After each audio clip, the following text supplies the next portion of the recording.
আমি আল্লাহ এবং আমার রসুল যখন বলবো মাদক হারাম, তুমি মাদক নিতে পারবে না। আমি আল্লাহ এবং আমার রসুল যখন বলবো নারীকে পর্দা করতেই হবে, তুমি যদি মুমিন নারী হও তুমি বেপর্দায় চলতে পারবে না। আমি আল্লাহ এবং আমার রসুল যখন বলবো ইয়াবা হারাম, তুমি যদি মুমিন হও তুমি ইয়াবা করতে পারবে না। আমি আল্লাহ আমার রসুল যখন বলবো সুদঘুষ হারাম, তুমি যদি মুমিন নরনারী হও সুদঘুষের কাছেও যাইতে পারবে না। আল্লাহ বলে আমি এবং আমার রসুল যখন কোন বিষয়ে ফয়সালা দিয়ে দিব, বুকে যদি ঈমান থাকে, তোমার মাদক ভালো লাগলেও বেপর্দা ভালো লাগলেও আমি আল্লাহর হুকুমের সামনে মস্তককে অবনত করে রাখতে হবে। মস্তককে কি রাখতে হবে? অবনত। আমার অধিকার মাদক নেওয়ার কোনো অধিকার, ইফতেজিং করার কোনো অধিকার, আমার বোনের পর্দা হিজাব খুলে ফেলার কোনো অধিকার, বেহায়া অশ্লীলতা করার কোনো অধিকার তো করলে কি হবে? বলছে যখন ফাকাদ, যদি কেউ ওয়ামাইয়াসিল্লাহ ওয়া রাসূলাহু, কেউ যদি আল্লাহ এবং রসুলের বিরোধিতা করে, আল্লাহ এবং রসুল যেই আইন দিয়েছে সেটার যদি বিরোধিতা করে, আল্লাহ ফাকাদ দাল্লা দালালাম মুবিনা, সে সুস্পষ্ট পথভ্রষ্ট হয়ে যাবে। দুনিয়াতেও বেইজ্জতি, আখিরাতেও পরিমণির অবস্থা ভালো না খারাপ? হ্যাঁ, তাহলে পর্দা না বেপর্দা? বেপর্দা। আজকে রিমান্ড চলতেছে কি চলতেছে না? আমার বোনের তো রিমান্ড হয় নাই, আমার বোনকে তো নিয়ে পত্রিকায় লেখালেখা হয় নাই, তোমাকে নিয়ে হয়েছে কেন? আল্লাহ বলেন মাইয়াকসিল্লাহ ওয়া রাসূলুহু, তুই মনে করেছিস 3 কোটি টাকার গাড়ি পেয়ে দুনিয়াটা বড় কিনে ফেলেছিস, তুই মনে করেছিস 2 লাখ টাকার ভাড়ায় গিয়ে রাত্রে অনেক বড় আনন্দ এনজয় করে ফেলেছিস। আল্লাহ বলে রেজাল্ট কিন্তু দুনিয়াতেও বেইজ্জত করে মারবো আর আখিরাতে জাহান্নাম রেডি করে রেখেছে।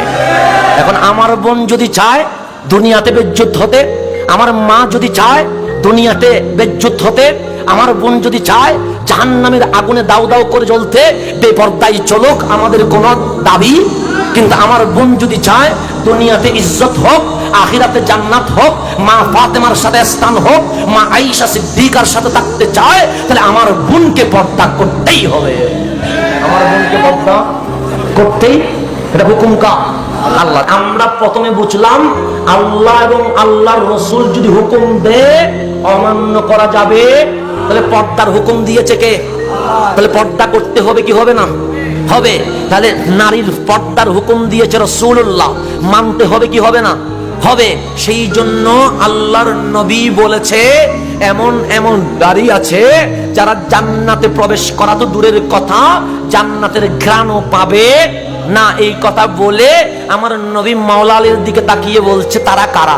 তারা মাওলা আলী বলে আমি কেমনে জানবো? কারণ আপনি বললেন কে? রাসূলুল্লাহ আপনি বললেন যে এমন কিছু নারী আছে জান্নাতে ঢোকা তো দূরের কথা, জান্নাতের ঘ্রাণও পাবে, জান্নাতের ঘ্রাণ তো অনেক দূরে যাবে, ঘ্রাণও পাবে। তো মাওলা আলীর দিকে তাকায়া বলে আলী ওরা কারা? উনি বললেন আমি কেমনে জানবো ইয়া রাসূলুল্লাহ। মাওলা আলী উঠে মা ফাতেমাতুজ জাহরা রাদিয়াল্লাহু তাআলা আনহার কাছে গেলেন, আজকে আপনার বাবা জান রাহমাতুল লিল আলামিন ডাক দিয়ে বলেছে এমন এমন নারী আছে নাকি জান্নাতে ঢোকা তো দূরের কথা, জান্নাতের ঘ্রাণও পাবে। আচ্ছা ফাতেমা ওরা কারা? মা ফাতেমা ডাক দিয়ে বলে যারা দুনিয়ার জমিনে বেহায়াপনা করেছে, অশ্লীলতা করেছে, পর্দাহীন ভাবে মার্কেটে রাস্তা ঘাটে ঘোরাফেরা করেছে, ওরা জান্নাতে ঢোকা তো দূরের কথা জান্নাতের ঘ্রাণও পাবে।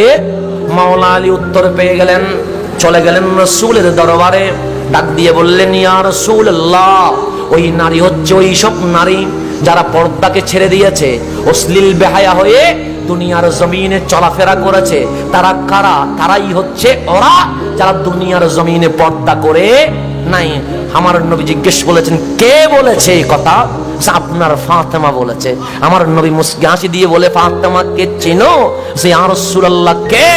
শুধু আমার মেয়ে তা নয়, আমি নবীর একটা অংশের নাম ফাতেমাতুজ